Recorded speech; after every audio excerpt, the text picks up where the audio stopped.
women who will be participating in today's call.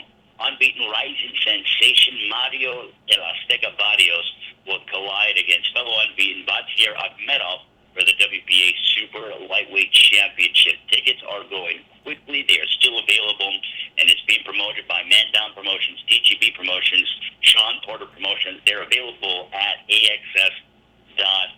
Before we get an opportunity to hear from the fighters, let's talk to one of the hardest working men in entertainment. He's the president of TGB Promotions. TGB has had another tremendous year promoting events all over the world. Please welcome my dear friend, a man who knows boxing talent more than anybody, Mr. Tom Brown. That's why I love Ray. Thank you, Ray. And thanks, everyone, for joining us for this conference call today. What I believe will be an extremely exciting night of boxing, all presented by Premier Boxing Champions on pay-per-view. And you know it's a big fight when you have it at the Staples Center, the home of big-time boxing. We have a spectacular undercard. There's going to be nonstop action and a lot of excitement leading up to the highly anticipated welterweight unification bout. With veterans like Josecito Lopez and John Molina opening the pay-per-view portion of the show, an unbeaten Mario Barrios taking on the unbeaten Bandera Roja for the WBA Super Lightweight title, and WBC champion Anthony Dirrell against the unbeaten former champion David Benavidez.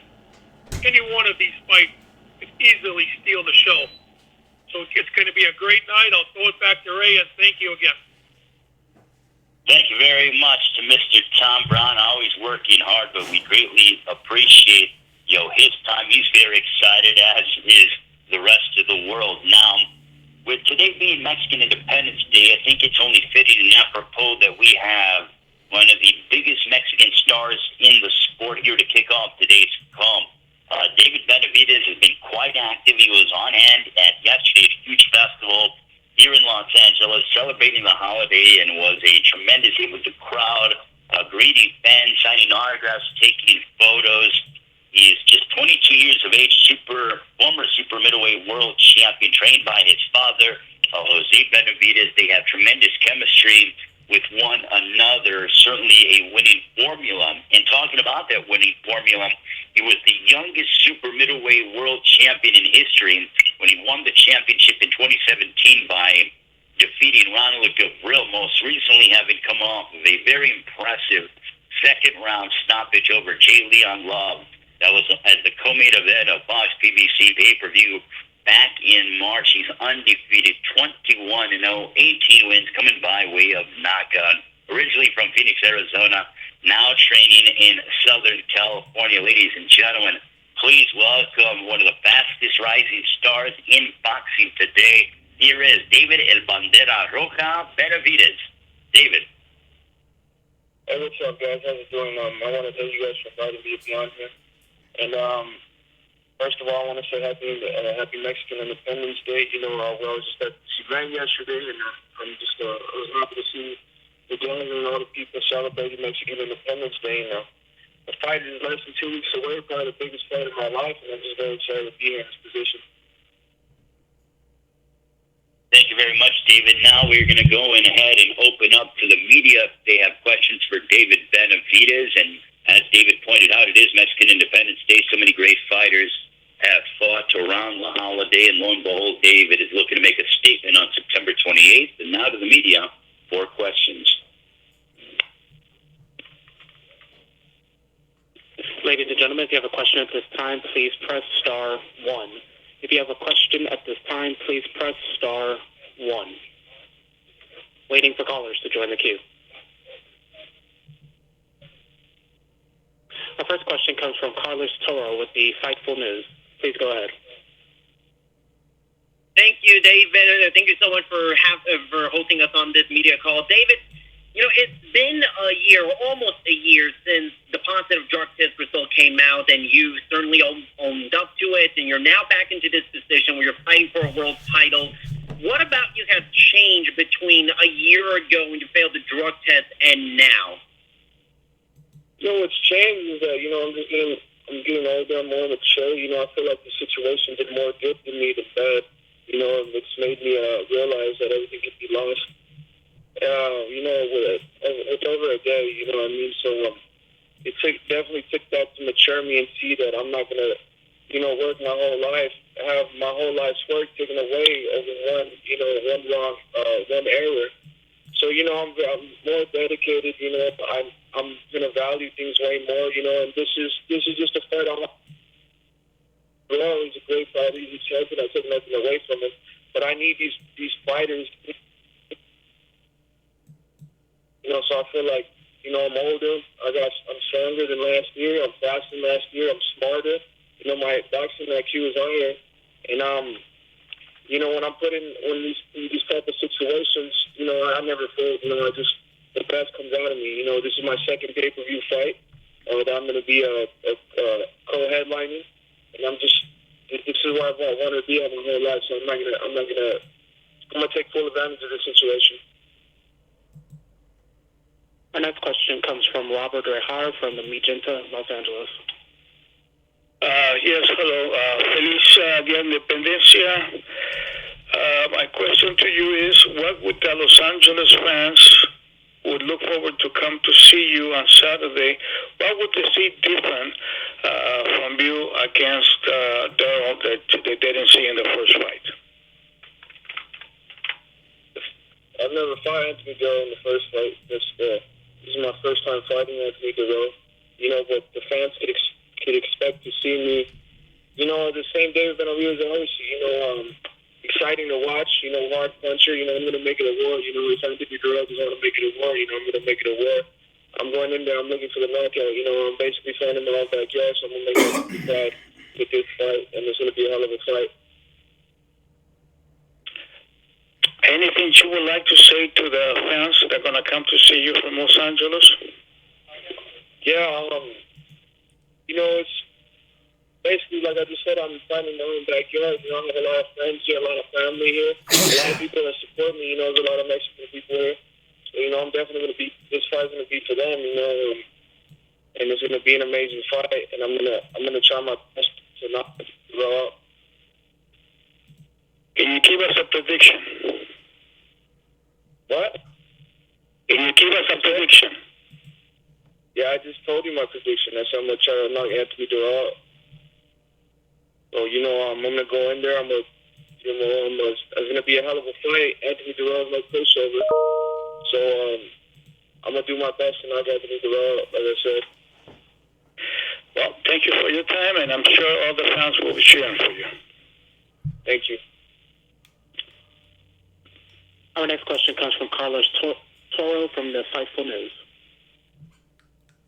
Hey, David, sorry I was kind of cut off for a little second, but, the last time I spoke to you was actually in a media call from your last fight against Julian Love, and you mentioned how, you never really felt like you never truly lost the title because, you never lost it in the ring. Now, when you saw Anthony Dirrell win the title, what did it make you feel? Did you feel like maybe he was not truly the champion and it made you all the more hungrier to show Dirrell that you are the rightful WBC champion? Definitely. I felt it as soon as he fought for the belt in February because I had fought, was it 2 or 3 weeks after that? So, it was very hard just to go through that, seeing him win a title that was mine. But, he's the real champion. He fought for the vacant title, so I'm not going to take that away from him. But knowing that was my belt that I have, I'm just coming in this fight very hungry, very motivated. I have about 3.5 months training. So I was very focused for this training camp. So this is the best David Benavidez you guys are going to see. That you guys have seen actually. So I'm very excited to go in there and give a great fight and get my title back. Thanks, David. Best of luck on September 28th. Thank you, brother. Our next question comes from Jeremy with Fansided.com. Hi, David. Looking over the last couple of years, you've had one fight in 2018 and now one in 2019. Do you feel like when you made your return bout against Julian Love that any ring rust was there that you knocked off? Was it enough time to really knock it off, or do you feel like really had to get that experience through your sparring sessions? With the last fight, when I fought Julian Love, I'm not going to lie to you, I wanted to get at least 5 fights, at least 5 rounds in. You know what I mean? But I'm not going to complain for knocking the guy out early. But I've had so much sparring in this training camp and in the last training camp. For this training camp, I've had like at least over 200 rounds sparring. So, you know, I feel like everything came into place. You know, everything is going really good, and I'm just going to be extremely ready. You know, I'm not going to kill myself over the round because I didn't get enough rounds for the last fight. You know, I know exactly what I'm stepping into. We have an amazing game plan, and like I said, I'm just ready to go. As far as some of the sparring that you've done, obviously the video with you and Sean Porter has gone viral. Was that more to help out Sean, or did you feel like he was offering you something in the sparring that you were getting something that was useful to you as well? I mean, definitely, if you're a great fighter, you could find things to try to help yourself. Obviously, I'm bigger than Sean Porter and heavier than him, so I wasn't trying to kill him. But the thing about Sean Porter that makes him so good is that he's a very good pressure fighter. You know what I mean? So me, what I was trying to do, I was trying to use a little bit more of my boxing skills, you know, just to work on that. In case I have to use that in the fight for Anthony Dirrell. So you kind of have to see in what areas you have to work on yourself on. So I was definitely using, I was boxing around a little bit, you know, trying to stop him with my jab, you know, throwing a lot of jabs. So that we both definitely walked away with something good from that sparring session. Final question. Obviously, there's been a lot of chatter between Caleb Plant and you back and forth. Is it hard to block out the surrounding noise from a guy like Caleb Plant to focus on an Anthony Dirrell, or is that something that you're used to and you just deal with it when time comes?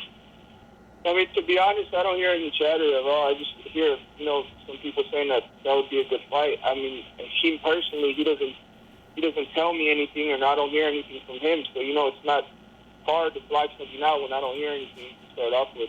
You know what I mean? But it's the same thing as him as everybody else in the division. Caleb Plant, you know, Anthony Dirrell, Colin Smith. There's all these fights are great fights to be made. You know what I mean? And it's not like it's hard for me to block these fighters, these guys out. You know, I just do what I'm supposed to do. I just train. You know, prepare for each fight that I have. So. Yeah, it's not hard at all. It's not like I hear them all day, but you know, just when it's time for those fights to be made, it's going to be made. Great, thank you very much, David, and best of luck. Thank you. Our next question comes from Gail with Communities Digital News. Please go ahead. Good afternoon, folks. David, I've seen video of you out this weekend at Fiestas Patrias, and the fans seemed very excited to see you, especially some of those kids. How important is it for you to make this effort? I mean, here you are training, the fight's coming up. You probably could have used the day off, but you're out with them. What's that about to you? You know, it's not only just for me. You know, at the end of the day, when I fight, it's for the fans. You know, it's for the culture. You know, it was a big celebration yesterday with, you know, Mexican Independence Day. They were celebrating that yesterday, and then they asked me if I wanted to be there, if I wanted to go sign some pictures for some fans. You know, we ended up giving away some free tickets and shirts, and I said, yeah, you know, I'm in a position right now where I'm just blessed that people like to see me. You know what I mean? When I was younger, I didn't really think I was going to get to this point, but I've gotten so much love, you know, not only from the fathers, but, you know, from the kids, the mothers, everybody, you know, they like to see me and they support me. So definitely, as much as they support me, I'm going to go and support them. And I have no problem with signing. You know, we signed a lot of pictures yesterday. We took a lot of pictures, gave a lot of shirts up. You know, so it's very important to me, you know, just so I could be out there, you know, and they could see, they know that I'm out there, and they know I'm not going to be that type of boxer that's hard. It's never going to attend these events. I'm always going to attend these events, you know what I mean? Because I feel like it's very important to show the fans and the community that I'm out there for them, just like how they're there for me. So it's very something. It was a very special day for me yesterday. It looked like a lot of fun. I'm sorry I missed that. How important also has it been this last year when you've been out of the ring to have your family around you, be in a boxing family that understands what it's all about? It was very important. You know, me and my dad, we would, when I was out for a year, you know, because we boxed our whole lives, you know what I mean? So when we got suspended for a year, we really didn't know what to do with our time. Obviously, we trained, but it's like when you're training and you don't have anything coming up, you just train, you go home, you talk about, the mistakes that led you to that point. And I feel like, I've matured a lot from that point, just talking to my father being around me, supporting me, my family supporting me through this whole situation. And, I feel like I'm very grateful just to have my family there with me, always supporting me. And this is, at the end of the day, this is what I do it for. I don't just do it for me. I do it for my family. Obviously I do it for my legacy when I get older too. But I put my family before myself every time. So everything that's good for me is good for them. And I'm very appreciative that they're there. That they're there supporting me no matter what. Thank you so much. Best of luck to you in 2 weeks. Thank you. Ladies and gentlemen, if you have a question at this time, please press star 1. If you have a question at this time, please press star 1. Our next question comes from John Cutney with Reddit Boxing. Please go ahead. Hi, David. So you've been pretty vocal that you're gunning for the knockout in this fight. Just wondering if you can talk about what gives you that confidence. Anthony Dirrell has been with a lot of very good fighters. He's never come close to getting knocked out. So just if you can speak about your confidence in this fight, and also related, if you view this as your toughest challenge to date as a professional. I feel like, I'm 22 years old, but everybody sees my strength. They know I have a good speed. I'm very strong. I feel like with the confidence I have right now in my power, I feel like anybody who I hit, it don't matter who it is, I'll hurt them. I've trained very hard for this fight. I have 3.5 months. I haven't slacked on anything. My diet has been very good. My recovery has been very good. My strength and conditioning has been excellent. So all these factors have given me so much confidence in my abilities. And also what gives me a lot of confidence is, knowing that Anthony Dirrell hasn't been stopped, knowing that nobody's knocked him out. So I want to push myself to the absolute limit and do something that not everybody has done. Anthony Dirrell has never been hurt. He's never been knocked out. So, imagine what that's going to do for my confidence if I'm the only one who knocks Anthony Dirrell out. If I knock him out in this fight. That's what just keeps me going, because I know I can. I know whoever I put my hands on, I can hurt. It don't matter who it is. And I can do it in a variety of ways. I can do it from body shots. I can do it from head shots. I can do it from liver shots. I can do everything. You know what I mean? So coming into this fight, I know what I can do, and I know who I've been there with. He has a lot of experience, but I also have a lot of experience too. I'm 22 years old, and I've been professional for almost 7 years now. I've been in big fights. I've been in 12-round championship fights. I've fought, great contenders. So as much experience he has, I have as well. And I know I can hurt him. I just know I can hurt him. You know what I mean? So it's not a matter if I can hurt him, but it's a matter of when I'm going to hurt him. So I'm extremely ready. This camp couldn't have gone any more better. And it's in a pay-per-view card in Los Angeles at the Staples Center, so the stakes can't be any more higher, man. I'm just ready for this. Well, thank you very much. As a quick follow-up question, so, as you mentioned, you're only 22. There's sort of a rule of thumb in boxing that fighters, sort of a conventional wisdom, that fighters start to develop their man strength much later, even when they're, say, 25, 26. Since we have seen you in the ring when you were, even younger than this before your suspension, are we going to see a stronger, more developed, are you still developing the gym? What do you have to say about that topic? Oh, definitely. That's why I'm so confident for this fight, because, just in the sparring sessions, man, I've been, this camp alone, I felt the strongest I've ever felt in my whole camp, in my whole life. You know what I mean? That's why I know when I'm going to catch Anthony Dirrell, I'm going to put him away, because I feel extremely strong. I've been, these past couple of weeks, last week I did 15 rounds in sparring. I think it was last Friday. It was 16 rounds of sparring with 4 different guys. So I know I'm ready for this. This is the strongest I've ever been in my life, and I just can't wait. Yeah, thank you very much. Thank you for your time, and good luck next week. Thank you, bro. All right, at this time, David, we know you're very busy and continue to prepare for September 28th, your matchup against Anthony Dirrell at Staples Center. That'll be the co-main event of the pay-per-view event here in Los Angeles. David, if you have any final thoughts as you continue your preparation. I just want to thank everybody, for the opportunities. The opportunities I've been put in, especially Al Heyman, Samson Lukowicz, especially my father, Jose Benavidez. Everybody's been there with supporting with me. Even after those mistakes were made, they still treated me really good. Nothing has changed. And like I said, this is the biggest fight of my life, fighting at the Staples Center, and I can't wait. And I guarantee you, there will be a new WBC World Champion come September 28th. And thank you so much for everything. Thank you very much to David Benavidez. We greatly appreciate it, and we look forward to seeing David during fight week next week. Now let's turn our attention to one of the undercard bouts that'll be on the pay-per-view, as don't forget, we are only 12 days away from FOX Sports PBC Pay-Per-View from Staples Center. This young man has an impressive record. He's undefeated, 24-0, 16 wins coming by way of knockout. He's continuing the great tradition of Mexican-American fighters from the state of Texas. Another rising star looking to break into the title ranks. He's a top 140-pound contender.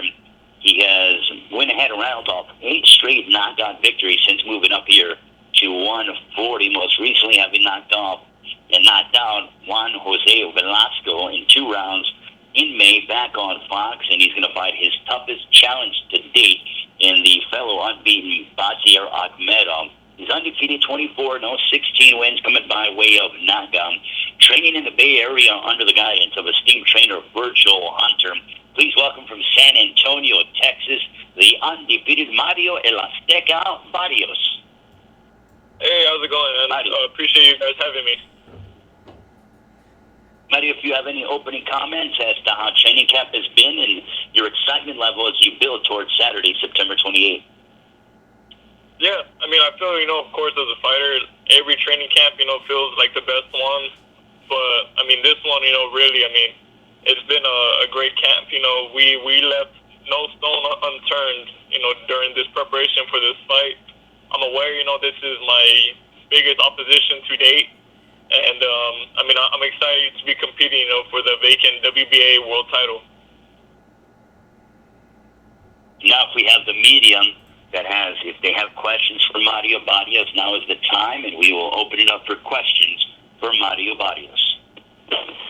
Ladies and gentlemen, if you have a question at this time, please press star 1. If you have a question at this time, please press star 1. Our first question comes from John Whistler with the San Antonio Express News. Please go ahead. Mario, how you doing? Hey, John. Good hearing from you. I just was wondering, from the moment that this fight has been made to now, what's been going through your head? Has it been like a dream? Has it sunk in that you're actually fighting for a title? Yeah, it's definitely sunk in. Which is why we really made sure we've done everything this training camp in preparation for this fight. I'm well aware of the opportunity I'm facing. I'm well aware of the guy I'm going to be facing come fight night. And so if anything, it's been a lot of motivation. It hasn't been no pressure whatsoever. I promised San Antonio a world title a long time ago, and that opportunity is now in front of me, and nothing is going to get in the way of that. You expect nerves to be a problem. You've been on some big cards and some big venues. Are you doing anything special to battle the nerves, or do you expect that to be a problem come fight night? I don't feel no nerves going into this fight. I've competed, on some of the biggest fight cards, with PBC. This is my 3rd time returning to the Staples Center. It's always a great turnout there, especially, with the Mexican-American fans and just boxing fans in general. And I'm looking forward, to being a very packed night there. But I mean, no nerves going into this fight. I mean, nothing's gonna stop me, from going into the fight and dominating the way that we've been preparing. Well, one more thing. What would winning this title mean to you and to join that select group of San Antonio world champions? Man, it's one of the biggest, I think, accomplishments and biggest honors, for me. Like I said, taking a world title back to San Antonio, being, I think, only the 5th person, in San Antonio history that's been able to do that.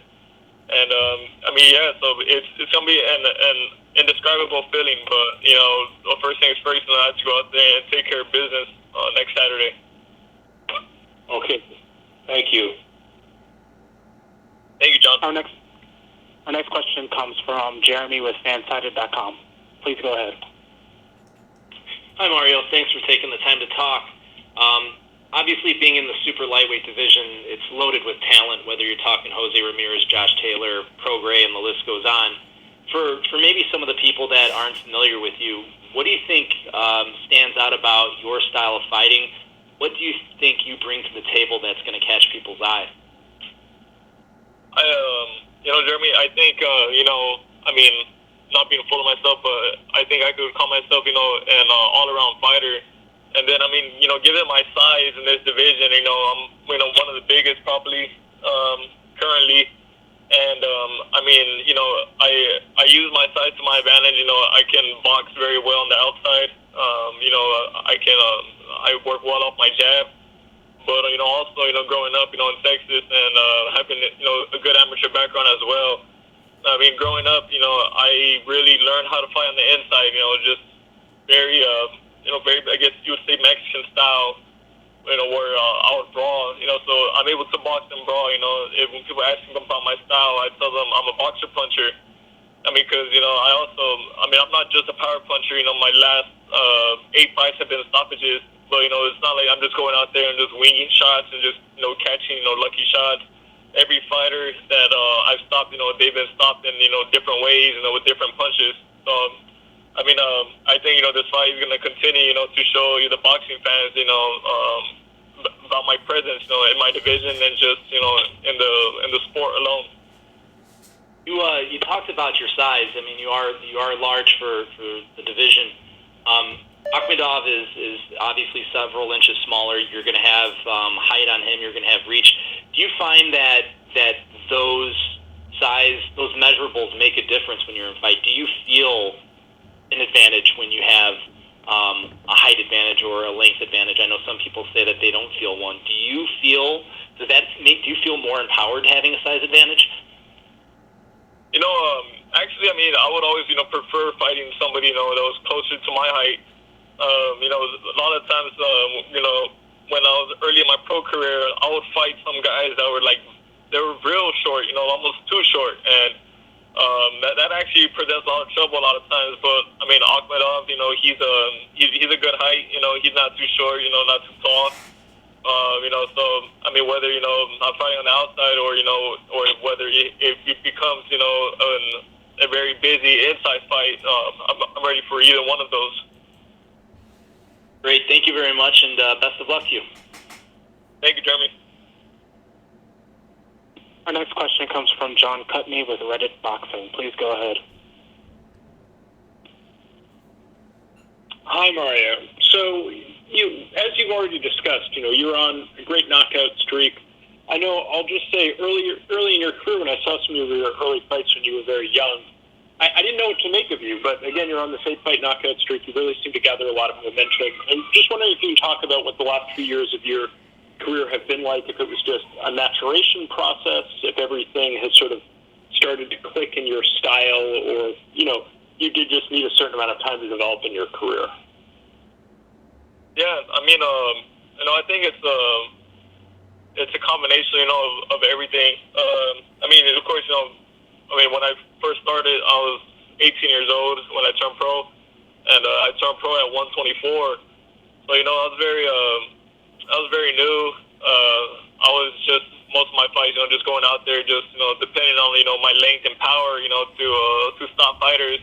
Where as opposed to now, I really, especially under the guidance of Virgil Hunter, I really gained an insight, to all of the little things that matter in this sport.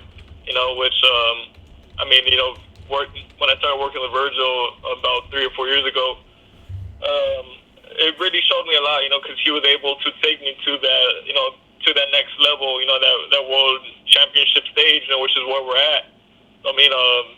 I think just time, now, being with Virgil and, just, maturing overall has been the biggest factors for me.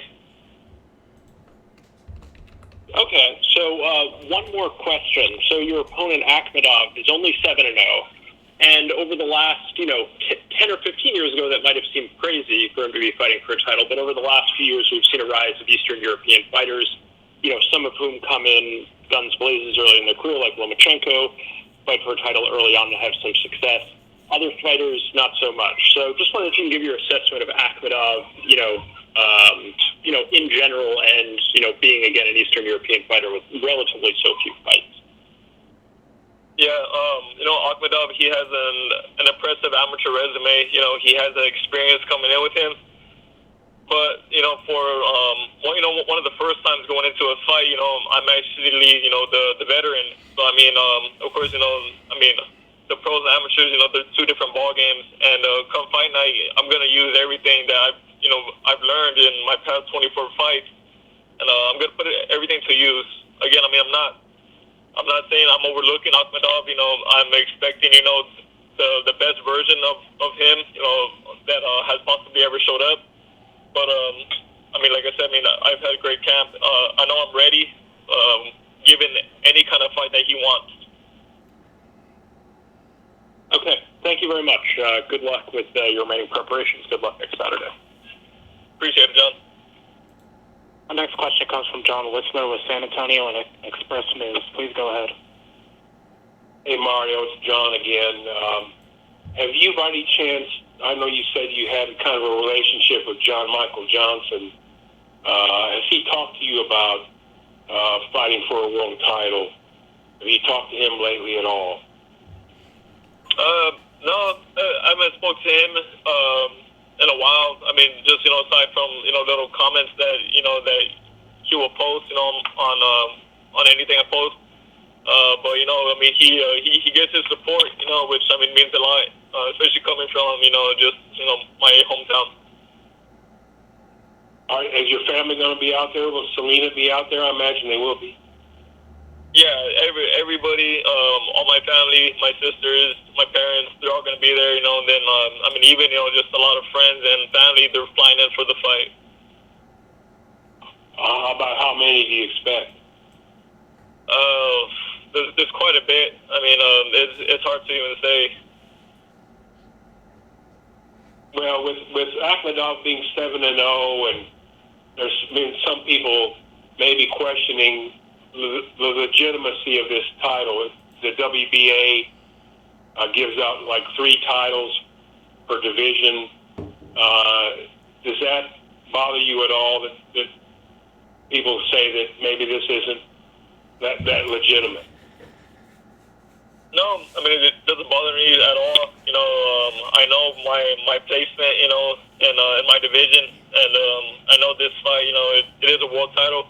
And it's just gonna, propel me, even closer, to fighting, their current champions. Has this been your goal, your dream? Since when did you start fighting as an amateur? I started boxing when I was 6 years old. As soon as I turned 8, I started competing. So, it's always been a dream, but now that I'm here, it feels surreal. But again, I'm going to take this opportunity. Like I said, there's nothing that's going to get in the way of me in this world title. That surreal feeling will probably dissipate once you get hit a week from Saturday. Yeah, no, of course, no doubt. Once you get punched in the nose, everything goes out the window then. Yeah, pretty much. And that's all the work falls into place. Yeah. Thanks, Mario. Good luck to you. Thanks. Our next question comes from Carlos Toro of Fightful News. Please go ahead. Hey, Mario, thanks so much for being on this call. You know, you've mentioned in the past, you know, that there will probably come a point where you might have to think about moving up to 147 pounds, but that time hasn't arrived yet. And I wanted to ask, you know, is this fight being for the WBA title, was that sort of, you know, incentive for you to try and stay at 140 pounds a little longer, or was that not always the plan, to stay at 140 pounds through the rest of the year? You know, that was my plan originally, you know, with the move up, you know, to try to dominate and you know, to try to fight for as many of the world titles, you know, as I possibly could. You know, right now I'm still making the weight comfortably. That goal, you know, is gonna remain the same. There's no doubt, you know, I'm gonna move up to welterweight eventually, but you know, that time it isn't now. You know, in this very loaded division to have, you know, as it was mentioned, Regis Prograis, Jose Ramirez, Josh Taylor. Do you look at this fight and the platform that you're on, being on pay-per-view on such a big event, as sort of a statement fight to those aforementioned champions, saying that you've arrived and you have your case being made for being one of the best junior welterweights in the world? You know, that's exactly how I look at it. You know, I mean, you know, winning this fight, you know, I mean, I feel, you know, I've really proven myself, you know, my past few fights. But you know, this one for sure. I mean, you know, it's gonna put, you know, all of, you know, the world champions on notice. You know, that, you know, I'm right there knocking on, you know, the door, you know, to be fighting them next. Thanks, Mario. Best of luck on September 28th. Thank you. Our next question comes from Cameron Buford with the LA News Observer. Please go ahead. Hey, Mario, this is Cameron Buford. How you doing, big guy? I'm doing good. How are you, Cameron? Oh, I'm well, sir. You touched on it a little while ago. We talked about it personally, but I want you to explain to the rest of the writers here what this Mexican-style boxing means to you, and how does it influence your style? Like this guy, woman beater? You must have learned that from his dad. For the fans. Woman beater, baby. We're going to beat that woman beater. I feel, you know, everyone's, you know, general description of Mexican style, you know, is you know, sitting there, you know, and you know, pretty much, you know, just brawling, you know. I mean, of course, you know, the body punches as well, and you know, just being able, you know, to mix it up, you know, and to keep that pressure, and you know, I mean, there's no doubt, you know, that, I mean, I possess those abilities, you know, as well, you know, as being a boxer. So I mean, you know, given, you know, even the fight day, you know, close to Mexican Independence Day, I mean, you know, which is actually which is actually today. I mean, you know, so it's very close, and yeah, I mean, I'm excited, you know, to go out there, you know, put on, you know, for, you know, my people, for my city, and, you know, just the boxing fans in general. Okay, thank you. And considering your opponent, what are you looking for to capitalize against this guy come fight night? Like I mentioned, you know, he has a great amateur pedigree. So I mean, he has that experience, but you know, he doesn't really have that experience in the pros. You know, so given, you know, which Akhmedov shows up, you know, how he chooses to fight, I know that I'll be able to adjust and use all of the tools that I've learned in my past 24 fights against him. Okay.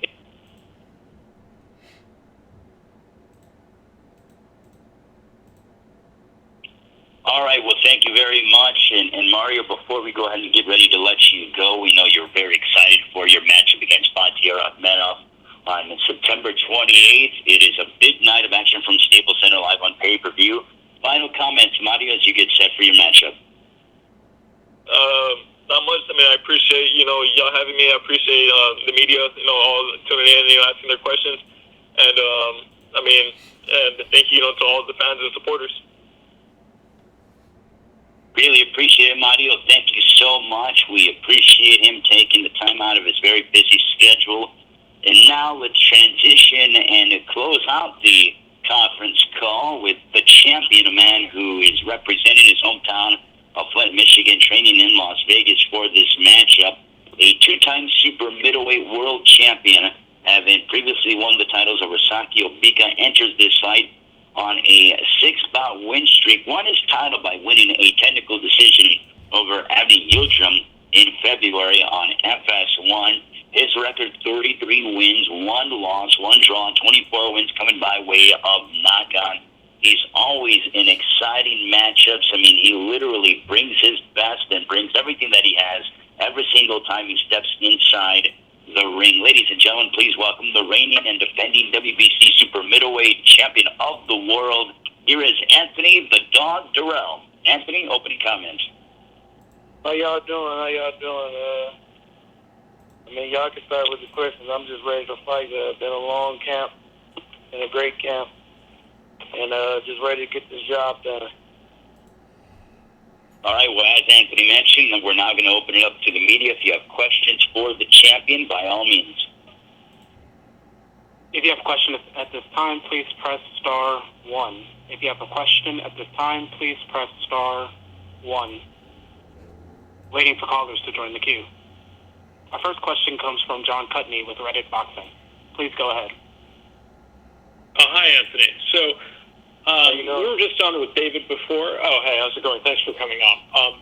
He's been very outspoken in saying that he's gunning for a knockout and he thinks he's going to knock you out, which is surprising to me since you've been in with so many good fighters. You knocked out Caleb Truex in 1 round, for instance. You never really seem to be hurt in the ring. I mean, how do you view when he says things like that? Do you think he actually believes?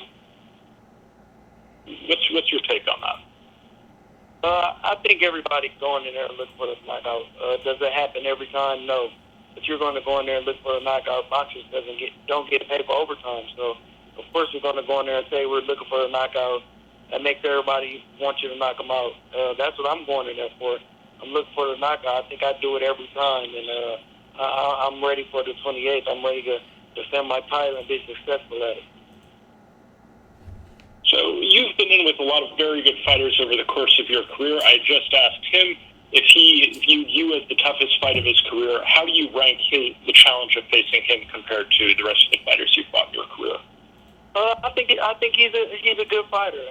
The toughest, I don't know. I haven't been in there with him. Styles make fights. You only can say how the guy is if you've been in there with him. But he's a tough guy. He's a tough kid. He's 22 years old. He's going in there to take what's mine, and I got to defend my title, of course, and I'll be successful doing that. Okay, one final question. Fox is already talking a lot about Caleb Plant versus David Benavidez. Do you feel like you have something to prove? Do you think to some extent the network is already trying to pretend like this fight has already happened, he's already beaten you? I never even heard nobody talk about David Benavidez. And if they talked about David, they talked about me too. It is what it is. Of course, every fighter looks to the future, going in there expecting to win. But it's hard for David. It's definitely hard. And I'm going in there knowing that I'm going to win. I know I'm going to go in there and do what I have to do to be victorious at the end of today. Okay, well, thank you very much for your time, Anthony. I'm expecting a great fight. Good luck next week. Our next question comes from Carlos Toro with FIFO News. Please go ahead. Thank you so much, and thank you, Anthony, for being on this call. Really appreciate it. When we're talking about a guy like David Benavidez, who's this young, very aggressive fighter who has tremendous power, when you look at a fighter like that, do you kind of view that maybe that there's still a lot of growing when it comes to a fighter like that? And as a fighter with your levels of experience, do you see that maybe an advantage for you to sort of try to figure out, exploit maybe that inexperience against guys at the world level? I mean, I think everybody has power, especially with 10-ounce gloves on. I don't know what kind of power he got. Every fighter he knocked out, he was supposed to knock out. Just like every fighter I knocked out, I was supposed to knock out. But like I say, that I think, styles make fights at the end of the day. I'm going in there looking for the knockout. I'm going in there doing what I need to do to win this fight. If I don't get the knockout, I definitely can go 12. And I'm just prepared. I'm mentally, physically, and ready for this fight. If I recall correctly, there was a point earlier this year where maybe there were some talks about retirement and that maybe you want to end your career with a title win. And now you've already got that title win. Is retirement or talks about retirement still somewhat in the back of your mind as you approach your fight, or is that something that you've kind of put on hold for now? I mean, you don't think of retirement in a fight this big. You think of the fight. You think of the task at hand. Was I thinking about retiring after the last fight? Of course. I'm getting older, and I want to spend time. I'm not getting older enough where somebody's going to come in there and just whoop me or beat me. I'm going to be prepared, fully ready for this fight, and I can't wait till it happens on the 28th. Thanks, Anthony, and best of luck on September 28th. Thank you. Ladies and gentlemen, if you have a question at this time, please press star 1. If you have a question at this time, please press star 1. Our next question comes from Jeremy with fansided.com. Please go ahead. Hi, Anthony. Thank you for taking the time to talk. Obviously, with age can be a double-edged sword, whether it's you get older, the reflexes aren't quite the same, but at the same time, you have an abundance of experience. How are you going to use your experience to outthink David Benavidez? I mean, you'll have to see on the 28th. I'm not going to sit here and talk about my game plan. You just have to see on the 28th. I know it's going to be a hell of a fight, especially with the guy that, with David Benavidez, he's coming to fight. And everybody knows from my previous fight, this is my last fight, I'm coming to fight also, and that's not going to stop me. Age is nothing but a number. George Foreman did it at, 50? Bernard Hopkins did it at 50. I mean, you do it because you want to do it, and your body is allowing you to do it. So me being this age is not an excuse. I'm going to go in there and do what I need to do to win the fight.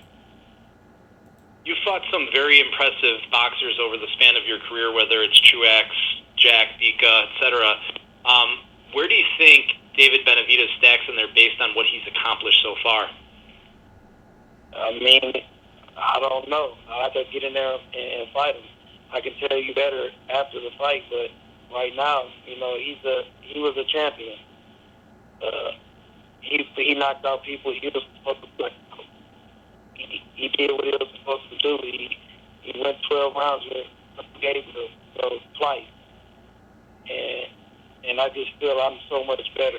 So, like I say, stop fights from down to 20 and all the talk is over with now. It's just a fight. Thank you, Anthony, and best of luck. Thank you. Our next question comes from Gail with Community Digital News. Please go ahead. Good afternoon, Anthony. I had to look this up to make sure I was right. It looks like that you fought at the Staples Center 13 years ago. It's hard to believe it was that long ago. But you're certainly going to be in an arena where, most of the fans are going to be there for your opponent. Does that fire you up? Does it piss you off? How do you use that? I mean, I don't use it any other way. It's just me and him in the ring. You can't use that. You use that, you're messing up your game plan. It's me and him in the ring. That's all that matters. And he obviously has a big boxing family, so do you. I asked him this question. I'm going to ask you this question. How important is the family support to you, and what does it mean to you to have them there? It's very important. My family's been there through my whole career. I've been boxing almost 26 years, and they've been there in and out, ups and downs, blood, sweat, and tears. So I'm really thankful for them.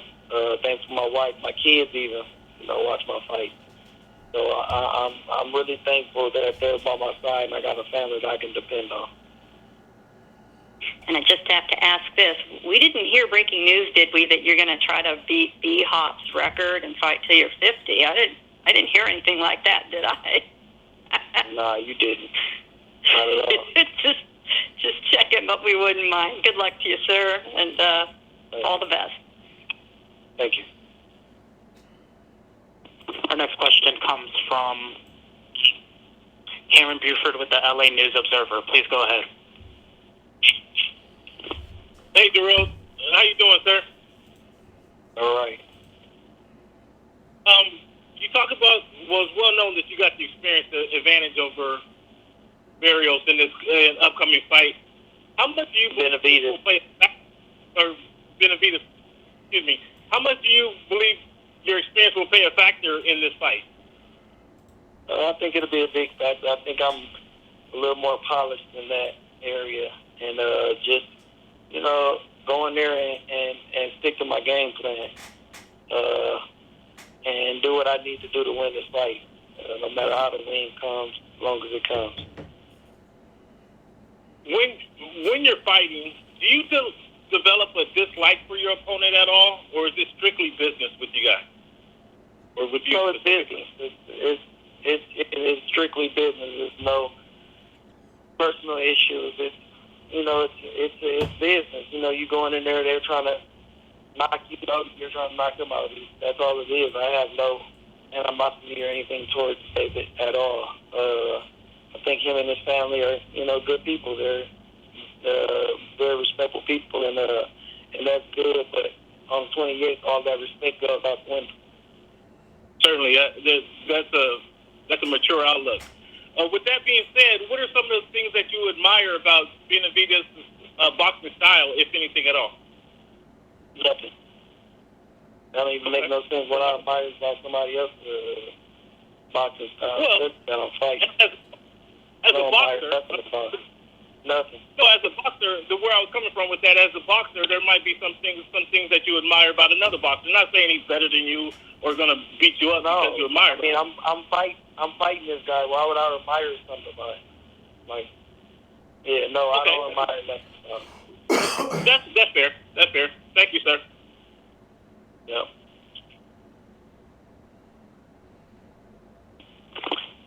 Our next question comes from Leon Ross with Champ Sides. Please go ahead.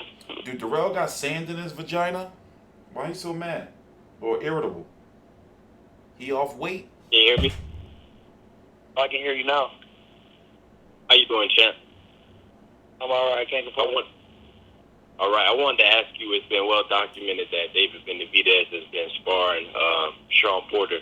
Do you feel that that's kind of a waste of time for him, or what are your thoughts on that as far as in relation to your fight with him? I think he sparred Sean one time. I ain't for sure if he's sparring him, but he sparred him one time. That has nothing to do with me. Sean is 5'2", 5'3", maybe. Yeah, I think he's hungry. That's what it is. What up, Donnell? We don't even have the same fighting style, nothing. I mean, Sean can get some out of it, not David. I don't think, but it's sparring at the end of the day. You spar who you can spar. And just get the experience like this. I don't know. Right, and speaking of experience, you noted that you have 25 years of experience going back to your amateur days, and obviously David Benavidez is only 22 years old. What's the key to your longevity in the game? I mean, this is one of your biggest fights. It's your most recent fight. What's been the key to your longevity? Just fight smarter, not harder. I think my last fight was a little hard. I made it hard. But you just got to fight smarter. And, hit and not be hit. But that's the game. That's boxing. And on the 24th, will it be a war? It might be. Would it be a boxing match? It might be. I don't know. I'll have to determine that when I get to the ring. And then my last question is, can you describe what Flint Strong means, and what kind of energy does that bring into the fight with you, being from Flint and being from a long line of great Michigan fighters? Flint Strong is you know, we're all the city. We're all one. We all support each other.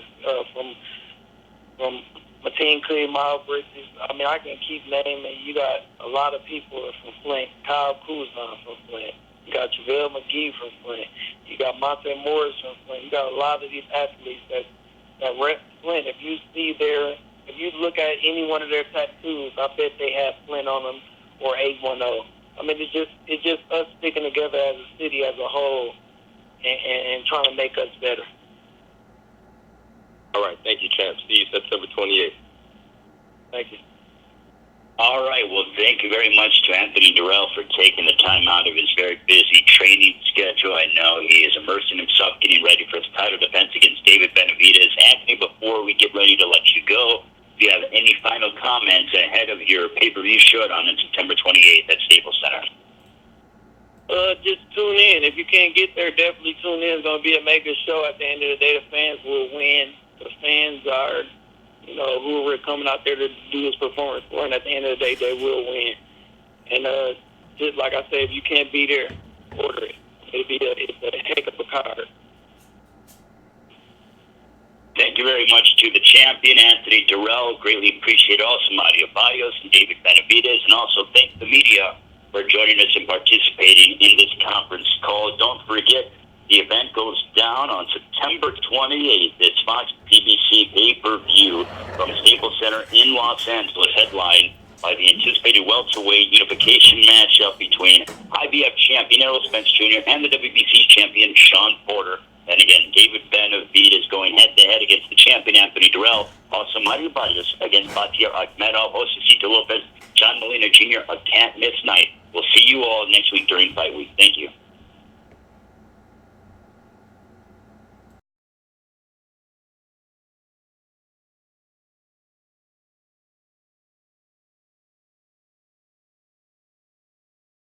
Dave and Buster's. Get all you can eat. Yeah, all media calls are not going to be good, you know. All of them are not going to be good. So, we got a little bit of time to chew the fat, meaning we can talk. That shit almost put me to sleep. I'm trying to figure out what's the best media call I ever covered.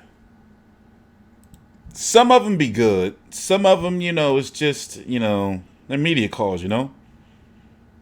And you get a whole bunch of casual questions. So where did we start? Are you buying the fight, you scumbags? You better. I better not hear all y'all talking about, you know, the fight on fight night. I'm going to be here streaming after the fight. I better not hear all y'all talking about the fight. And then all of a sudden, you know, I ask y'all how y'all watch the fight. And y'all like, yeah, oh yeah, Wilder media calls are good. Now, Wilder media calls are good, but them shits be like 2 hours. Tom Loeffler media calls, jump off the highest mountain. Wilder media calls, especially once he start ranting and getting all biblical and sinister. You know. So let's talk about the card. Here we are. This media call focused on Anthony Dirrell and David Benavidez and Mario Barrios, who's fighting Bakhtar Akhmadiev, who is 7-0.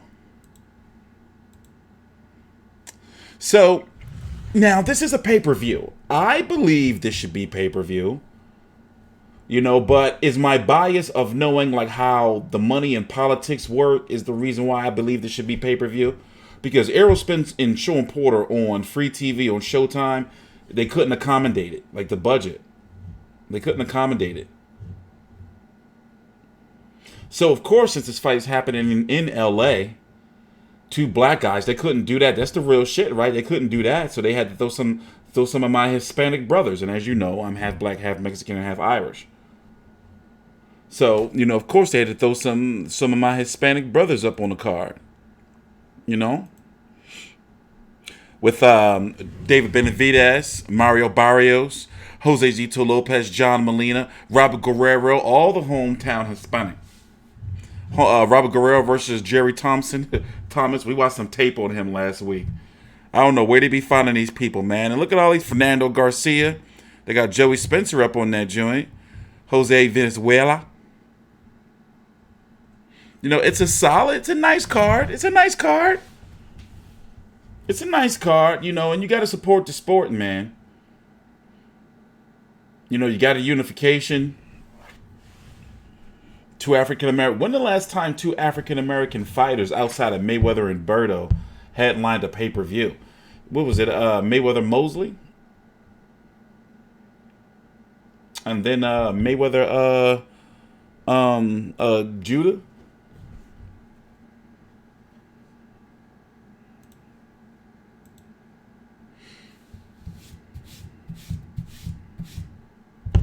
I mean, well, no, it is a Mexican card with a black headline. Like I see all through this. Like I've been watching this shit for years. You know, I know how they do this shit. I was like, as soon as I heard that Spence versus Porter was announced in LA or was heading to LA, I was like, watch they stack that shit up. I automatically knew like they're gonna put Anthony Dirrell versus David Benavidez on that joint. Like in my heart right now, I wouldn't be surprised if they put Adrian Broner versus Ivan Redkach on Wilder versus Ortiz too. I wouldn't be surprised. You know, like after a while, you can start like predicting the matchmaking of PBC. You know? So tomorrow, let me get the time for you real quick. Tomorrow is the Spence and Porter media call. So they getting them joints out the way. And then Wednesday is the Canelo press conference, right? Is it Canelo Kovalev press conference Wednesday? I need to check. I'm a little bit behind on the emails. I'm just catching up on everything. Attend Ukrainian festival. Why did I get invited to the Ukrainian festival? Tomorrow at 1 p.m. Eastern. 10 a.m. Pacific is the Errol Spence Show and Porter media call. Who else is on that joint? Tom Brown again. So that's going to be entertaining because you know Errol Spence is unintentionally funny. Like hilarious. And Sean Porter is a little bit crazy. He's a little bit of a crazy ass. Like if you watch the PBC face to face. So what we're going to do while we're here is we can go watch a little bit of clips. Yeah, I got an email. Volzdik attended it's a press release, a Ukrainian festival. He's here in Philly. Well, I'm not in Philly, but he's in Philly for camp. I did that video actually. Here, I'm going to show y'all a sneak peek of the videos I did earlier. Well, I'm not, but I did 3 videos on that top-ranked press conference that they had for Shakur Stevenson versus Joette Gonzalez, October the 26th in Reno, Nevada on ESPN Plus. October the 18th is going to be here in Philly. Bertabiev versus Volzdik for the IBF and WBC 175-pound titles on regular ESPN.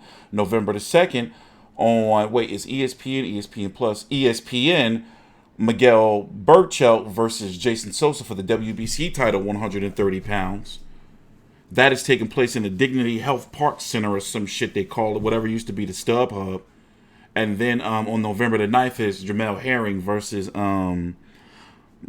Lamont Roach. Taking place God knows where. I don't know where that shit's taking place. Maybe I got shit mixed up. You know? So let's see. When was this Ukrainian festival? I saw some pictures. Man, I wanted to go to Ukrainian festival, some food.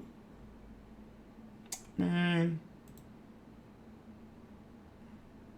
But yeah, tomorrow. So I don't have anything for the Canelo Kovalev press conference. Let me find out they're trying to keep that shit secret and they blacklisted me. I'm always getting blacklisted from some shit.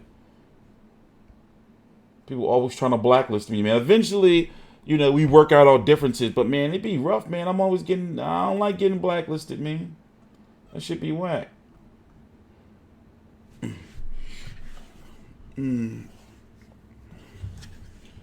Yeah, so we got a lot of cards stacking up on top of each other. However, this month, did you notice, for example, this weekend coming up, it's not really any mainstream boxing. Tomorrow, later on tonight, that's why I had to get my website caught up. We're going to be covering the Ultimate Fighter 5. It's a tournament on Friday we're going to be streaming. You know, and gaining some, like, you know, it's probably going to be the last one I'm going to be streaming because I want to make sure, I think I want to work with those people. But anyway, you know, this week is kind of dry in boxing. I mean, you got that Peter Quillen card. He's fighting Alfredo Angulo. Here, let's go look at it real quick. Show you what I'm talking about. This weekend is kind of dry, man. So this is a good week for me to finalize. Also, I did add Skype. I was trying to use Skype for the media call, but having some bugs. So I'm getting there, man. Hold up. Let me see. Yeah, I'm thinking about going to work for somebody for like as an intern or some shit. Learn some boxing shit. All right, so this is this week. You know, so Friday is the they don't have it on here. I mean, yeah, you got some lower tier boxing going on. You know, a little Showtime what's that? Showbox card, Mayweather Promotions Facebook card. You know Floyd ain't gonna be there probably.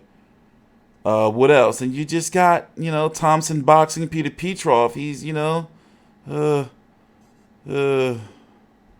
and then the 21st, you got Peter Quillen versus Alfredo Angulo, Chris Colbert versus Miguel Beltran Jr. What? Tomas Delorme is back versus Dirrell Williams. That's a crazy fight right there. Dirrell Williams, unfortunately, was the guy that Pritchard Colon fought when he got injured. He got a lot of shit for that. Like, he was like, getting death threats and everything. And it wasn't even really like, but let me leave that alone. Gary Antonio Russell. And then this is Gary Antoine. This is this weekend. Well, you got this Jojo Diaz fight. I'm gonna watch that. That's a nice little bright spot, right? In this weekend. And then, next week, we got the Daniel Dubois fight. Nicola Adams. And then Spence versus Porter on pay-per-view. Spence Porter, Dirrell versus Benavidez, Mario Barrios versus Bakhtir Akhmedov. I believe the Josecito Lopez versus John Molina and Robert Guerrero, Jerry Thompson. That's on Free TV Fox, right? That's on Free TV Fox, right? And then you got David Evanesians versus... Oh, shit. I'm going to watch this. I got to find this somewhere. And Tom Schwartz returns next Saturday. Tom Schwartz returns next Saturday. Oh, we got UFC coming up, too. Damn. Tony Yoka. Hiroto Kayaguchi. He was once somebody I thought that was going to probably fight. Never mind. Wrong Yamaguchi. Yeah, and as you can see, it's really not really nothing. Like it's Spence Porter. I'm talking about flagship cards.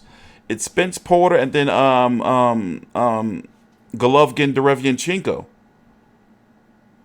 Like, it's not really nothing really going on. You got Clarissa Shields. It's not really nothing going on. Kind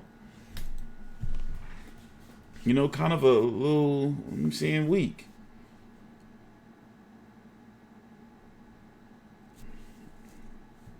So what are we going to do the next 10 minutes? We've got a little bit of time left. I've been working since 5 o'clock this morning. 4, 5, 6, I don't remember. Taking another walk. Yeah, the Zone has the best schedule so far of the fall. They have the best schedule of the fall. PBC don't really have a schedule. That's making me wonder. What up, Too Tough? The Zone has the best schedule of the fall. Top Rank released their schedule. Their schedule was Volzdik. It starts. Their fall schedule starts with Volzdik, Bertabiev, Stevenson Gonzalez, Burchelt Sosa. What was the other one? Jamel Herring versus Lamont Roach. The Zone.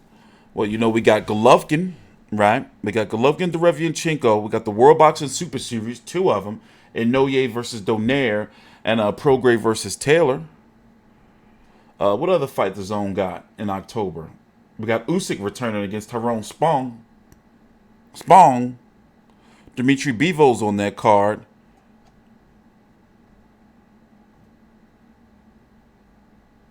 Already right there. Like we're not even in November. November the 2nd, and November the 2nd is a busy date. Remember, you got not PBC. You got UFC with Nate Diaz versus Jorge. That's gonna be a big ass fight. Canelo versus Kovalev, and then Top Rank's putting on Miguel Berchelt versus Jason Sosa.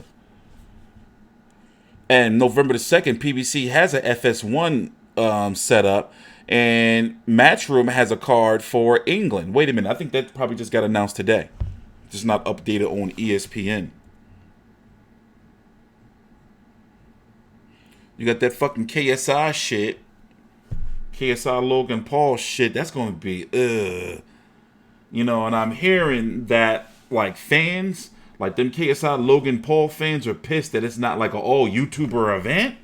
Like, them motherfuckers, if they go fucking booing Billy Joe Saunders and fucking Devin Haney, I'm going to snap. I'm going to snap on them fucking nerds. Fucking nerds, man. But the nerds, they casuals, and the nerds be bringing a lot of money, man. Buying fucking figurines and shit. And hentai. Eddie Hearn presents Matchroom Boxing. Yeah, that's definitely Eddie Hearn shit. Eddie Hearn presents. No, it's Eddie Hearn's Matchroom Boxing presents. No, wait, it's Eddie Hearn presents. That's usually what it says at the top of the banners. Fucking nerds, man. Yeah. Yeah, it's going to be a whole bunch of kids watching. Fucking millennials, man.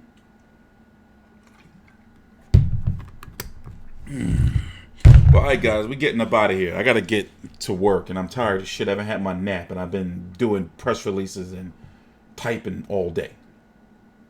I'm TstreeT Controversy with FightView360.com. I'm going to release some videos in between the time and now when I do that stream.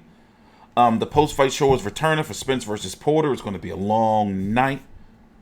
You know, so we got a quota to meet before this month ends. The call-ins are almost done. It's here right now. It's just that I haven't been using it, you know. I'm TstreeT Controversy with FightView360.com. Spence versus Porter. Well, Errol Spence and Sean Porter are having their media call tomorrow at 1 p.m. Eastern. We're going to be streaming that as well. I'm pretty sure that one's probably going to be more entertaining. Please subscribe.